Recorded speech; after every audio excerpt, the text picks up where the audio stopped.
Bom, o professor Alcides Vilaça, que agora, infelizmente, está aposentado, não é? Da graduação em Literatura Brasileira, na USP, poeta, crítico literário, autor de livros importantes como Passos de Drummond, e livros de poesia como Ondas Curtas, e de ensaios sobre Machado de Assis, Eurípides Fontela, Ferreira Goulart, João Cabral, dentre muitos outros trabalhos. Professor Pedro Meira Monteiro, que é docente de Línguas e Culturas e Literatura do espanhol, do português, dos estudos latino-americanos da Universidade de Princeton, que é autor, entre outros, dos livros A Queda do Aventureiro, The Other Roots, Wandering Origins and Roots of Brazil and the Impasses of Modernity, desculpem, será que é Ibero-América que se fala? Não sei. The First Class Transit of Brazilian Literature Abroad. E, recentemente, um livro muito original chamado Nós Somos Muitas, Ensaios sobre Crise, Cultura e Esperança, né? Dentre outros trabalhos. E também o professor Augusto Massi, que é docente de literatura brasileira na USP, poeta, crítico literário, autor, dentre outros, do livro de poesia Negativo, A Vida Errada, e assim como organizador e prefaciador do livro de crônicas Os Sabiás da Crônica, também uma coletânea de contos do Rubem Braga, da poesia completa de Raul Bopp, e um dos organizadores do livro Reflexão como Resistência, homenagem a Alfredo Bose, junto a outros colegas, além de vários ensaios sobre poetas, sobre Drummond, sobre Ágia de Carvalho, sobre João Cabral, dentre outros. Passo a palavra primeiro para o professor Alcides Vilaça. Está dando para ouvir? Tá? Bom, eu queria primeiro cumprimentar o Instituto de Estudos Avançados e o Centro Maria Antônia pela realização dessa exposição imemorial dedicada ao Alfredo Bose. Meu abraço carinhoso para a Viviana, alma deste evento. Meu prazer por estar ao lado dos amigos e colegas Pedro Meira Monteiro e Augusto Massi, e agradecer a presença de todos vocês que aqui representam gerações de afeto e de aprendizado com um mestre querido. Foram mais de 50 anos de convívio com Alfredo Bose, como aluno, orientando, amigo e, por culpa dele, colega seu na área de literatura brasileira. Essas décadas todas, com a carga de afetos, lições e marcas que ficam no espírito, me trazem a este testemunho privilegiado e reiteram fortemente o sentido de uma permanência fecunda. Buscarei na minha fala, como depoimento, projetar algumas imagens, ideias e valores de quem marcou a tantos com sua presença e a tantos continua a marcar com sua produção crítica. Começo reportando uma vez mais o impacto causado naqueles alunos do último ano de graduação de 1971 por um jovem professor que acabara de migrar da área de italiano para a área de literatura brasileira, tendo publicado no ano anterior uma concisa e surpreendente história da nossa literatura. Aquela primeira aula, numa manhã de março, e todas as seguintes, ao final de um curso tumultuado, eram, de fato, impactantes. Era como se os quadros de estudo da literatura que estávamos precariamente formando em nossas cabeças vissem rompidas suas margens convencionais para se desdobrarem em terrenos extraordinariamente mais amplos, iluminados por uma inteligência analítica singularmente sensível. Naquele professor, combinavam-se em modo discreto a erudição consequente, a agudeza da leitura crítica, a delicadeza pessoal e uma firme determinação ético-política. Quero acentuar agora uma pergunta que não se fazia, mas que estava, creio eu, na cabeça de todos os que passávamos a assistir às aulas do jovem professor. Quem é?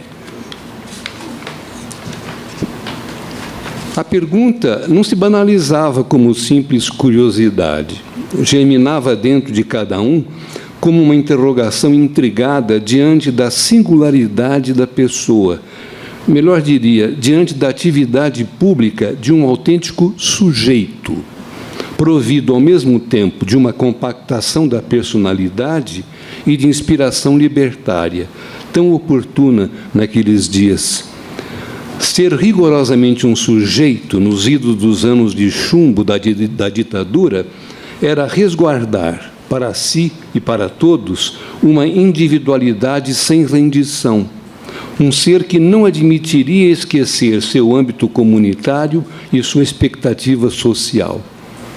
Quem é mesmo? Perguntávamos em silêncio.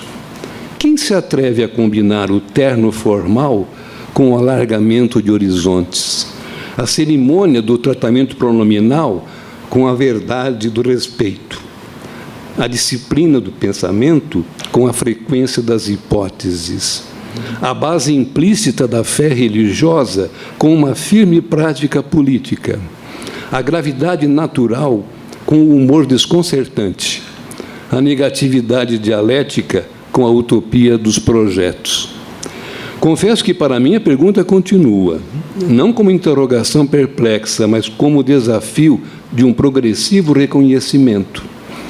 A memória não nos traz a pessoa na plena disponibilidade que gostaríamos de ver materializada, mas os textos em que ela tanto trabalhou e se projetou perpetuam as convicções que defendeu, as dúvidas que formulou em chave dialética, as inquietações sofridas, as utopias abertas e mesmo os desconsolos que fazem recomeçar. Como não aprender com Alfredo Bose a prática de uma dialética em que o ser e o tempo se constroem simultaneamente num embate amoroso?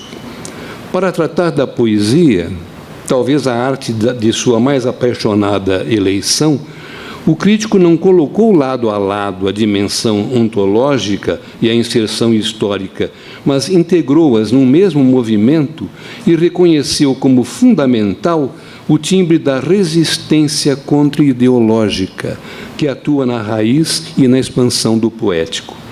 Da afetividade do som dos signos, incorporado na fala motivada da poesia, ao sentido histórico que guarda na repercussão social, Bose cumpriu um notável percurso que faz do corpo das palavras uma manifestação do nosso espírito. É o respeito máximo que se pode ter pelo que sabe se formalizar para, de fato, significar. Bose propõe que as diferentes formas da poesia constituem resistências às mecanizações ideológicas da linguagem. No limite, o calor dos símbolos poéticos atados ao sujeito resiste à frieza das alegorias abstratas, tal como ele propõe no ensaio notável sobre a máquina do mundo, de Drummond. Lembro-me sempre da expressão séria com que ele me disse certa vez, em meio a uma conversa, num tom de orientador amigo, invocando um fundamento seu essencial. Vou abrir aspas. O que há de mais importante na vida é objetivar a subjetividade. Há sentenças graves que não são mais que isso, mas esta convicção dele me soou como a de quem já escavara muito para dar com uma raiz basilar. Reconheçamos, de fato, que categorias, por vezes sujeitas às especulações ou crenças mais variadas, como, por exemplo, céu, inferno, adensam novos sentidos ao surgirem qualificadas num universo, em universos ficcionais de Guimarães Rosa e de Graciliano Ramos, respectivamente. Movimentar-se entre ambos os autores e entre ambas as instâncias simbólicas é reconhecer o drama ou o entusiasmo de uma escolha, é interligar as oposições em respeito à complexidade humana e à liberdade da arte. Bose mergulhou nas formas de representação dos universos desses dois autores, surpreendendo, nos dois modos de narrar, dois mundos em narração. Tudo está, parece nos dizer ele, em se dar atenção afetiva e analítica ao que seja a representação ficcional que logra converter-se num mundo sensível. Nas palavras conclusivas desse ensaio seu, transpira a poesia do intérprete. Abro aspas. Perspectivas. Graciliano Ramos, do céu desejado, para o inferno real. Guimarães Rosa, o caminho inverso. Céu, inferno, céu, inferno, céu, inferno. A cantiga de Roda sabe o que o povo sofre e o que o povo espera. Fecho aspas. Objetivar a subjetividade na arte como na vida é um movimento que formaliza o espírito.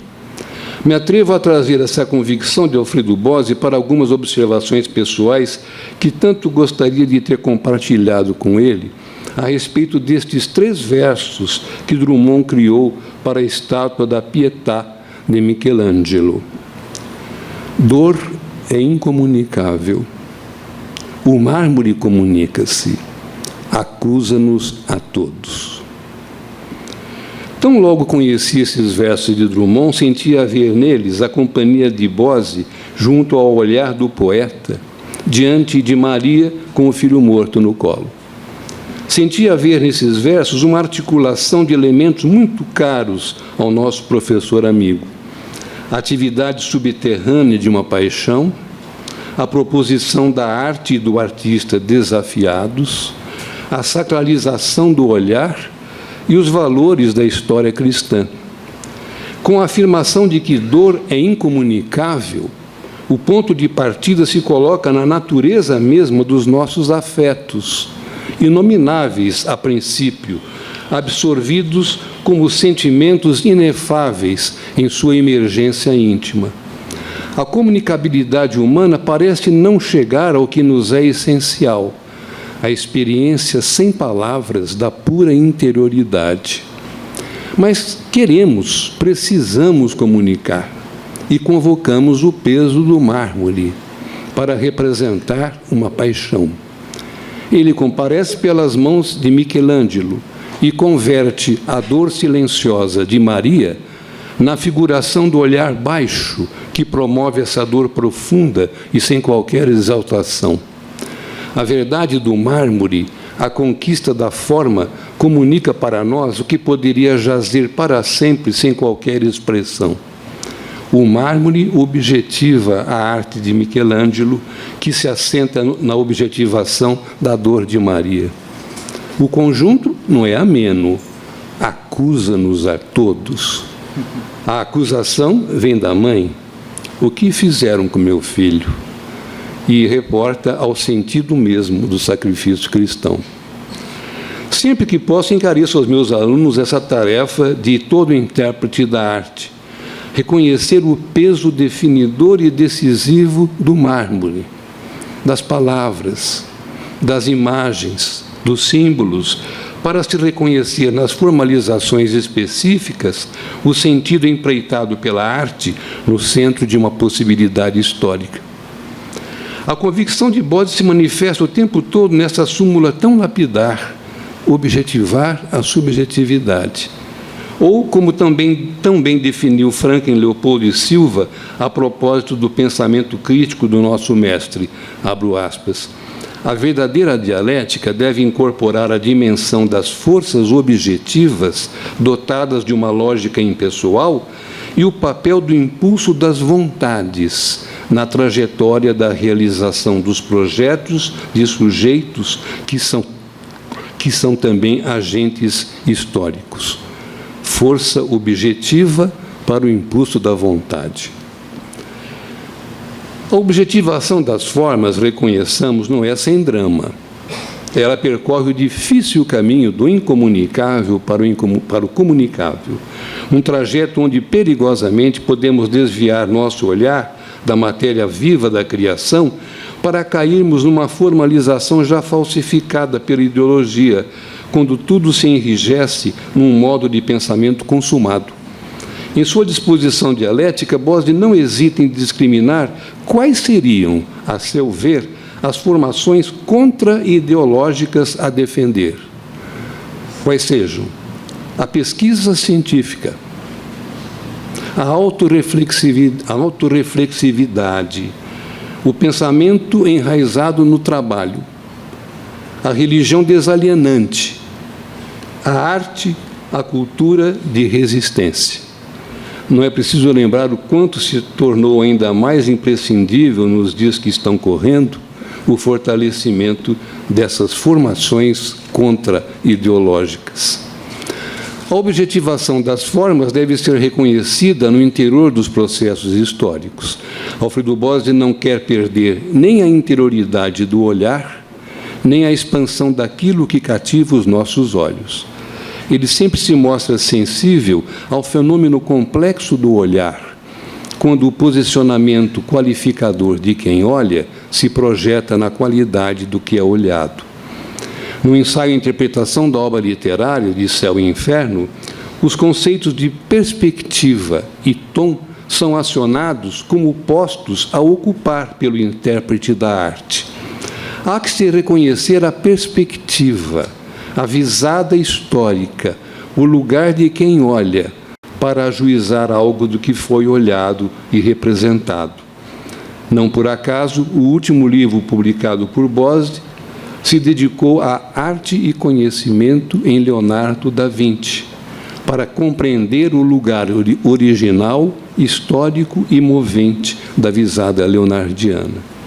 Mas, além do reconhecimento dessa espacialização decisiva, de que parte quem olha para determinar o que é olhado, Bose considera o parceiro irrevogável da perspectiva no cumprimento da tarefa hermenêutica, o tom. O tom é tonalidade na música, definição de luz nas artes plásticas, inflexão verbal na prosa e na poesia.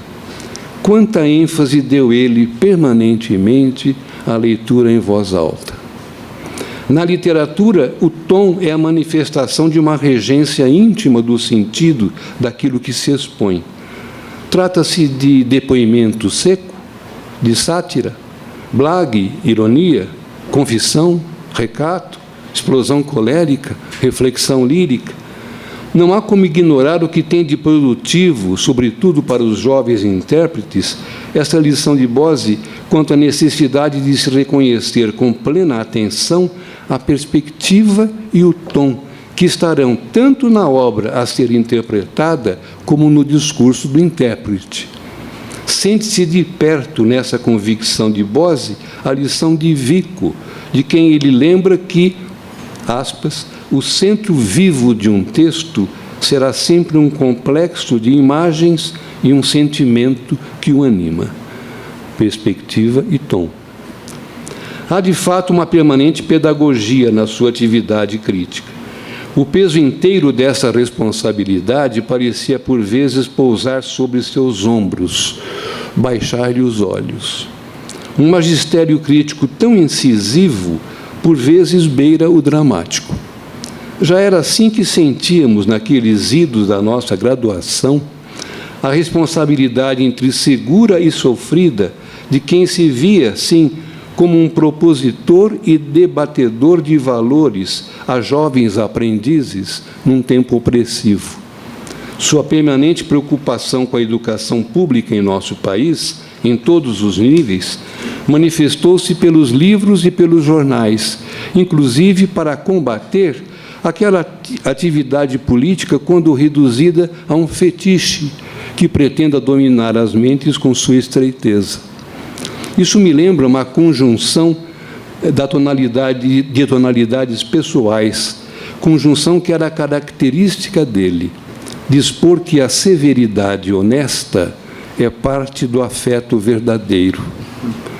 Era o que aqueles jovens alunos de suas primeiras aulas podiam testemunhar e respeitar. Severidade honesta, afeto verdadeiro. Outras conjunções podiam ser mais leves, como a prática inesperada de uma tirada de humor ou de uma anedota tão divertida como instrutiva, como esta, que ele revelou para mim com o prazer da boa malícia. Eu vou tentar recuperar, entre aspas, o que teria sido aquela fala que para mim se tornou inesquecível, né? Sabe, estávamos eu e o Roberto Vaz num táxi em São Paulo, a caminho de um evento, quando chamei a atenção dele para aquela lua tão bonita, cheia, avermelhada. Alfredo, mas esse é o símbolo da Shell. me disse o Roberto. Ele continua a conversa. Fiquei em dúvida, mas pudemos confirmar logo em seguida. Era a lua mesmo. Felizmente. Estava claro que diferentes perspectivas também podem indiciar, no ponto de partida de um olhar, visadas distintas e particulares disposições íntimas. Uma das disposições íntimas de Alfredo Bose é o reconhecimento do alto mistério, do enigma, que se aloja no princípio mesmo da criação da vida e no interior de cada criatura em seu caminho. Mistério religioso, mas também enigma do olhar. Está visto que Machado de Assis encantou e provocou Alfredo Bose como talvez nenhum outro escritor brasileiro. As leituras machadianas de Bose trabalham numa intersecção muito bela de reação intelectual, acolhimento afetivo e ponderação crítica. Há um embate amoroso, por assim dizer, entre o horizonte materialista de Machado, o horizonte de uma natureza cósmica, dentro da qual se determinam as experiências humanas, e a fé de Alfredo Bose no destino superior que possibilita ao homem desgarrar-se da animalidade primitiva e avançar pela inteligência, pelos gestos e pelas palavras articuladas, na consciência e nas escolhas de sua própria história. Num primeiro escrito mais desenvolvido sobre Machado, A Máscara e a Fenda, Bose não se contém diante da posição do narrador do conto Noite de Almirante, que assim justifica o comportamento da namorada que não cumpriu um juramento de amor. Vede que estamos aqui muito perto da natureza. O rebate irritado do Bose a essa naturalização do desvio de uma jura acusa o narrador de ignorar o valor do namorado que cumpriu o juramento. As palavras rituais de um juramento não seriam uma mera extensão da natureza, mas uma decisão moral da criatura. A linguagem verbal funda a nossa humanidade. É como se houvesse na leitura de Bose uma interpelação a um escritor magistral que rebaixa a atividade moral do espírito, ao mesmo tempo em que promove a lucidez crítica por meio de uma linguagem tão essencialmente pessoal e, em seu limite, extremamente sensível. Creio que a admiração de Bose por Machado só fez crescer com o tempo. Sem renunciar à presença do enigma no olhar machadiano, o crítico se dispõe a penetrar no universo do bruxo, de modo a reconhecer o que há nele de ideológico e de contra-ideológico. Nos escritos maduros sobre Machado, Bose nos arrasta para o epicentro das questões machadianas, dispondo-se a interpretá-las como problemáticas, mas se recusando a resolvê-las. Os esforços tão bem compensados dessa empreitada crítica podemos reconhecer nos livros O Enigma do Olhar, Brás Cubas em 3 versões, e no ensaio Um Nó Ideológico sobre o enlace de perspectivas em Machado de Assis. Este ensaio é um lance original dentro da fortuna crítica machadiana. É também uma lição de intérprete que sinto soar como um decidido legado. Depois de analisar com agudeza o que ele expõe como trama ideológica da ficção machadiana, isto é, a imagem dos vários fios unidos de modo intrincado à espera de alguém que as distinga, Bose fecha seu ensaio e seu livro com este parágrafo tão revelador. Aspas. Depois de puxados os fios existenciais e ideológicos enovelados na fatura das memórias póstumas, o melhor seria talvez atá-los de novo e deixar que formem o nó, como fez com ele Machado de Assis. Arrisco dizer que entrevejo um sorriso bom de Alfredo Bose nessa formulação, que vejo como um momento de singular grandeza crítica. Nas palavras tão sugestivas desse curto período, entrevejo um recado maior. Ao intérprete, cabe aplicar-se ao máximo no reconhecimento da trama da matéria representada, distinguindo os fios tramados não para superar o enredado, mas para responder ao sentido singular de seu poder de enredamento, que deve seguir nos provocando. Reponha-se o enigma. Interpretada a matéria pelo olhar que a trabalhou, saibamos que ela sempre estará lá, atraindo novos olhares, novas operações. É a proposição pela qual Alfredo Bose nos incita ao trabalho contínuo da perspectiva crítica. Muito obrigado pela atenção.